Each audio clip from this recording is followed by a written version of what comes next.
Esiet sveicināti, Melna Elzbieta un Gundoks mēdīju otrais raidījums ir klāt, un šodien pie mums ciemos ir Alise Kante, dziedātāja, noteikti plaša personība, to mēs šodien arī iepazīsim, cerams, ka viņa mums izstāstīs, un varbūt pastāsti, kā tev sākās mūzikas pasaule, kā tu saprati, ka mūzika ir, tā tava vide? Jā. Vispār, protams, mūzika ir bijusi jau kopš bērnības. Mans tēvs ir mūziķis, viņš ir pats profesionāls trompetists. Wow. Un savulaik iekšlietu sardzes ministrijas un policijas orķestra diriģents.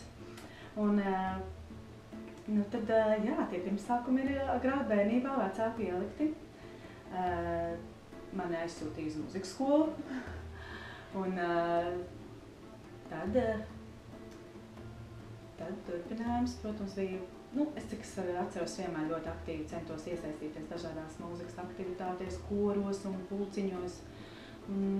Kaut kā, bet tajā laikā bērnībā vēl man, protams, nebija apzināti tas, ka tiešām mūzika varētu nākotnē būt tas, kas būs mans aicinājums un tas, ko es darīšu, pat ne tikai hobiju līmenī, bet tā tie ir profesionāli un pat vidusskolā un pēc vidusskolas beigšanas es galīgi nebija par to tā iedomāsies un redzējusi nākotnē, kad mūzika. Tā man bija sirdī, tā man vienmēr bija paralēli, es sevi tā kā hobijs guvu vienkārši dzīves prieku, darot kaut ko citu. Un es pabeidzu Lauksaimniecības akadēmiju, iestāžu uzņēmumu ārējos sakars, vispār pilnīgi kaut ko citu, jo sako varbūt var teikt modē vairāk, tajā laikā bija vairāk tādas komunikācijas, un tad likās, pats par sevi saprotams, ka jādara kaut kas tāds. Un pēc tam, kad plaša pieredze darot kaut ko citu, gan bankā strādājot, gan ofisos, un tad tu saproti, ka, nav īsti tā vieta. Tur iekšā tā mūzika kaut kā vilks, un vienkārši sekoju nejaušībām tādām. Es klausījos savai sirdsvalstī un aicinājums pēc aicinājuma, un tad es vienkārši ļāvos tai plūsmai, kas man ved uz to mūziku, un solīt pa solītim. Atkal iesaistījos dažādos projektos, gan mūziklī, gan grupas.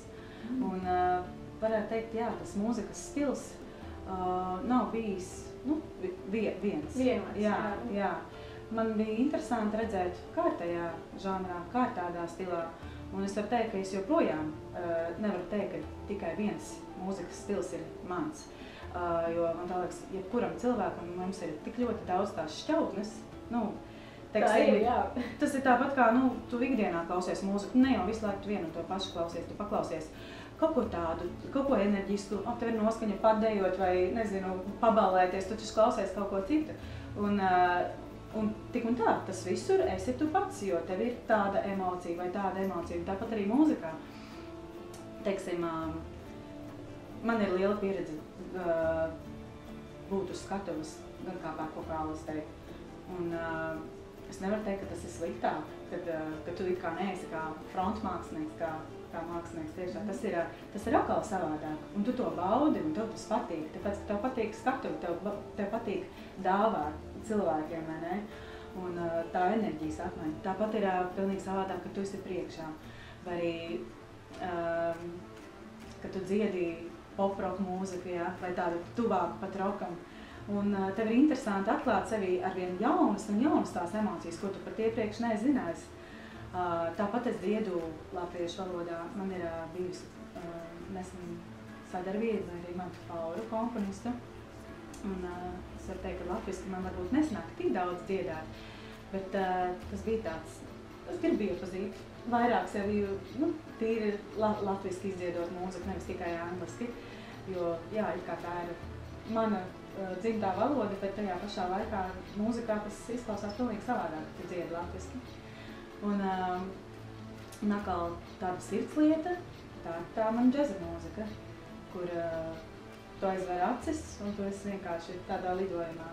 Un, Vai var teikt tā, ka tu caur mūzikas iepazini daudz draugus? Jo daudziem cilvēkiem, ko mēs esam intervējuši, viņi saka, ka, ziniet, mūzika ir tā pilnīgi mana jaunā pasaule, ar kuriem esmu iepazinusi savus līdzcilvēkus. Vai tev arī tā ir bijis? Nu, viennozīmīgi, un es to varu teikt nevis tikai kā grupā, ka tieši kā grupas kaut kādus cilvēkus, bet tāpat tās vienalga jebkurā vietā, kur tu esi, tevi dzird, tev ir iespēja aprunāties, vai vienalga, ja ne uzreiz, tad pēc tam. Un pat arī neverbāli runājot ar cilvēkiem, vienkārši tas, ka tu esi uz skatuves un tu vienkārši raidi to smaidu. Tā ir tā enerģija. Jā, to enerģiju. Un tad tev liekas, nu, jā, tev visi draugi, visa pasaule tā draugi, visi, kas tev klausās. Nu kā, ja, protams, tu pats esi tā noskaņots, un, jā, tā sajūta. Un, teiksim, man mūzika vispār ir ne tik vairs arī kā vajadzība sevi kaut kā tieši izpaust. Jā. Varbūt tas bija agrāk, jā, kad tu biji ar mērķi atrast kaut ko tādu, nezinu, kā projektu sevi parādīt, kaut kur redz kāds tu esi, bet tagad ir, nu, pilnīgi cits laiks un sapratne par to, ka, nu, tādu dziļāku meklējumu sevi tajā mūzikā, jā, ka tu gribi vairāk dot. Un tas ir tas, kas tagad es jūtos tik ļoti laimīgi un tik ļoti sakārtota savā privātajā dzīvē. Nu, un arī vispār atskatoties atpakaļ, tev liekas, ka tavā dzīvē nav bijuši nekādi tādi radikāli un skumji un kaut kādi tādi notikumi, ja? Kad, nu, ir tāda liela pateicības sajūta, jā, ka tev ir viss kārtībā. Un labi, ja es nevaru būt par valsts prezidentu vai varbūt man nav miljonus kabatā, ja, kā es varu kaut ko palīdzēt, tad nu, vismaz tik vienkāršā veidā, kā to, ko man Dievs ir devis, kā ir balss. Un ja es varu radīt kaut vai to vienu smaidu, vienalga, vai tas ir poproks, vai latviešu mūzika, vai šlāgeris, vai džeza mūzika, ja, tad tas man gandarī un tas man ceļ spārnus, un tas ir pats pirmais, ja. Un, jā, tāda, nu, tāds savu veidu, tāds misijas uzdevumiņš, jā. Saki, ļoti daudzi jaunieši vai jaunas meitenes, puiši parasti nav tik kautīgi, bet meitenes ir kautīgas. Viņas baidās atvērt to savu balsi, viņas baidās pamēģināt, viņām liekas, man nav talants vai varbūt man vispār pat nav balss. Varbūt kā tu viņas varētu iedvesmot, varbūt kā viņas pamēģināt, vai ar ko tu varbūt vari ieteikt sākt, lai šīs meitenes pamēģina, lai viņām arī ir iespēja, tāpat kā tev, vismaz kaut kur pabūt uz skatuves vai kaut kur sevi kaut bišķiņ pierādīt. Jā. Man pat nav tādas īsti receptes, nezinu, kā tas ir, jo, nu jā, man liekas, ka tas ir arī puišiem diezgan daudz raksturīgi, ne tikai meitenēm. Jā, pat man tā liekas, ka puišiem vēl vairāk raksturīgs. Tā, jā?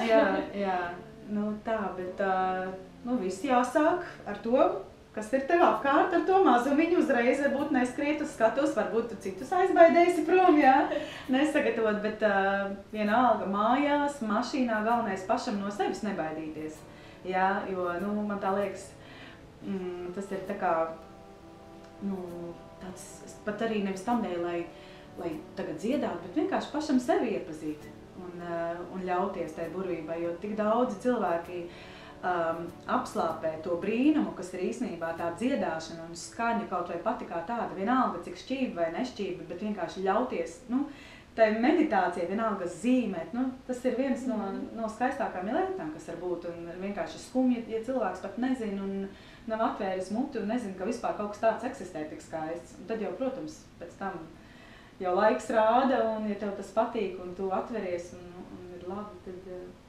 uz priekšu. Kā tu uzzināji par savu balsi mūzikas skolā? Vai kā tu atklāji, ka tev šī balss ir, ka tev ir šis talants? Jā. Nu, vispār balss kā instruments, viņš jau visu laiku kopjams, jā. Ja es atceros, nu, vispār tie pirmsākumi bija pašā bērnībā un mūzikas skolas gaitās, man jau tad klasiskās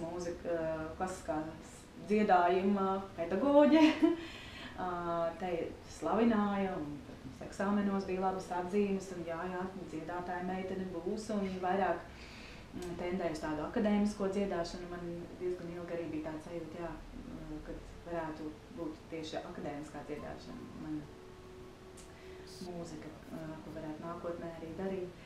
Bet nu, tikai tādā veidā eksperimentējot mēģinot kaut ko jaunu, varbūt neies tikai arī vienā žanrā, vai ne?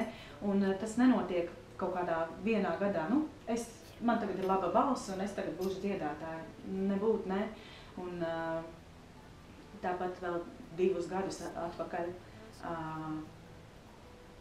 mani paaicināja Edišnika, kas pazīstams Liepājas dziedātājs. Zinām.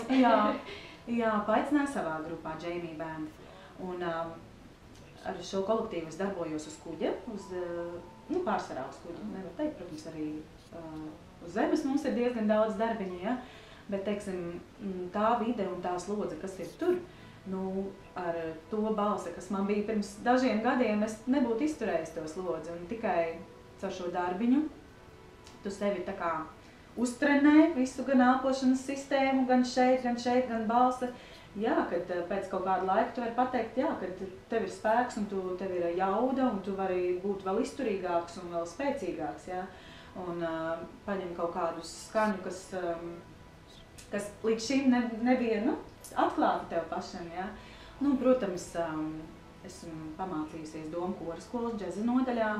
Un saku lielu paldies saviem pedagogiem, arī tur, Ingai Bērziņai, tieši pedagogiem, kas mani ievirzīja. Džez mūzika vienmēr man bijusi tā līdzās, jau kopš arī tēva stāstiem mājās un viņa mūzikas un tas, ko es dzirdēju un dziedāju viņa orķestrī. Lūk. Bet tīri tehniski un atkal iepazīt, jā, tādas tehniskās lietas, kas ir balsī. Tā kā, tas tāds garš process un arī šobrīd es nevaru pateikt, jā. Es tagad man ir super balss un viss, un es tagad dziedu. Man ir savs krājums, man ir savs vezumiņš, kas ir šogadu laikā krāts un tā pieredze, un man ir tā sajūta, un man ir savs tas uzdevums, un es vienkārši izdziedu. Un noteikti esmu atvērta, un es gribu mācīties, un vēl ir ļoti daudz, ko man gūt. Tā. Saki, vai tev pirms koncertiem ir uztraukums, un kā tu spēj ar šo uztraukumu tikt galā? Bet, teiksim tā, Igor, zini dziedāt Igor. Viņš saka, ka, lai viņš dabūtu šo uztraukumu nost, viņam vienmēr jātīra pirms koncertiem zobi. Tas ir kā viņš nomierina sevi atlikt tādā ikdienas vietā.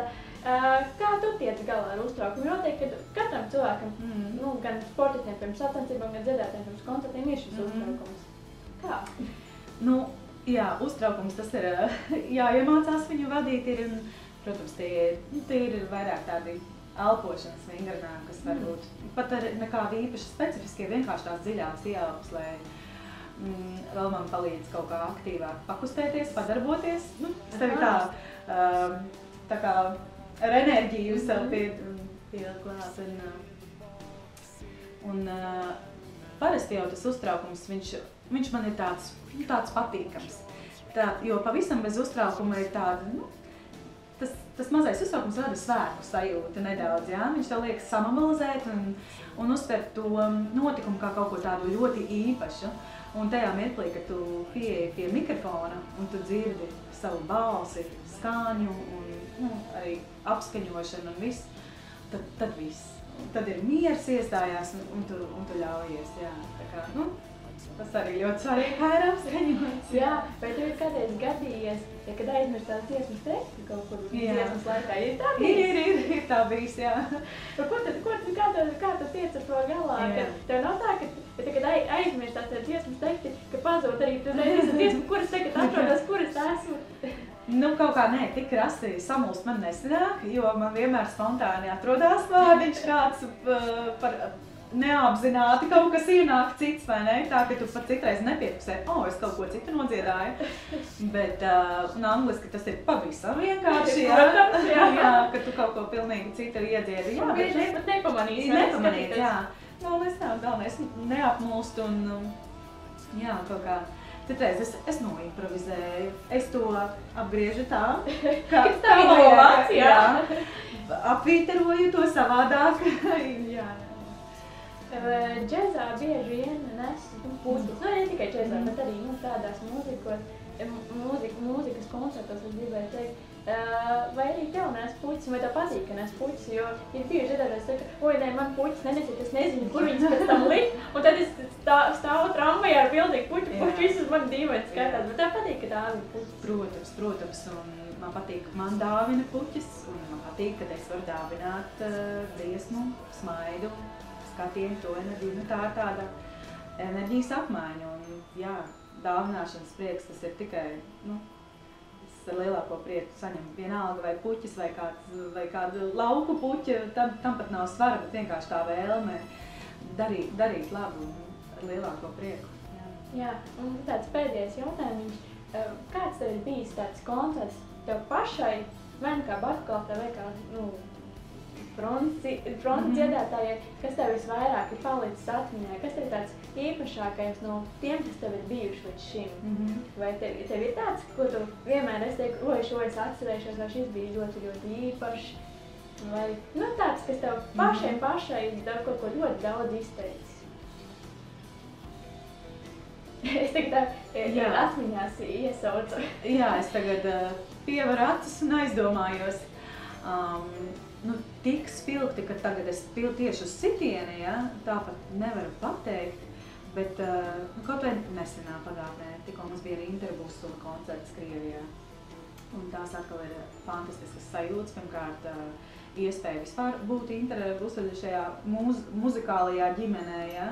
Un ir tāda sajūta, ka tu it kā esi gan tajā koncertā, skatītāja rindās, un tajā pašā laikā it kā tu būtu uz skatuves, jo tu tāds duāla sajūta, ka tu baudi un esi tajā iekšā, un, protams, tas, ko viņš sniedz, nu, tas enerģētiskais sprādziens, viņš vienkārši apklāja visu to zāli, un arī savādāk bija tā redzēt to cilvēku attieksmi, teiksim, slāvu cilvēki, kā viņi uztver, viņi jau pēc pirmās dziesmas nes ziedus, un viņi ir tik ļoti, es varētu teikt, man radās tāds iespējas, ka viņi ir tik ļoti izslāpuši pēc šī dzīves prieka, pēc šīs labestības, kas virmoja tajā koncertā, tas man ļoti, ļoti saviņoja.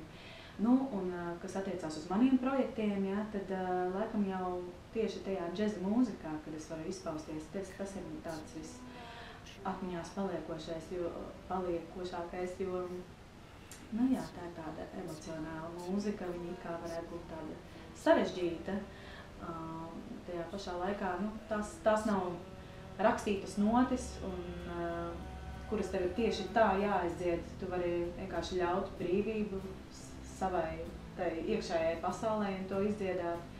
Un tieši tie koncerti mazie, kas ir bijuši saistīti ar to, un tie nav vajadzīgs pat liels orķestris, lai radītu to sajūtu. Man ir bijuši koncerti ar manu lielisku ģitāristu Āri Ozolu, ko es jau sadarbojos 3 gadus.